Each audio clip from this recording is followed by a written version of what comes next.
બનાસકાંઠા જિલ્લામાં થયેલો કમોસમી વરસાદ ખેડૂતોના ખેતરોમાં નુકસાની વેરી રહ્યો છે।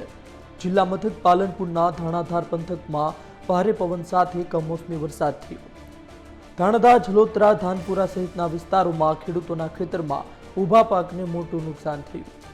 ભર ઉનાળે કમોસમી વરસાદ થતાં ખેડૂતોની સ્થિતિ કફોડી થઈ છે।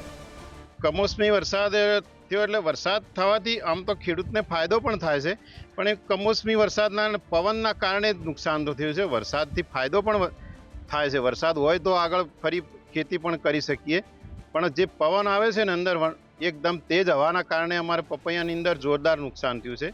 10 થી 12 લાખનું નુકસાન થયું છે। 12,000 રોપા હતા, ઝાડ હતા, એમાંથી 5 થી 6,000 બધા ભાગી નાખ્યા છે।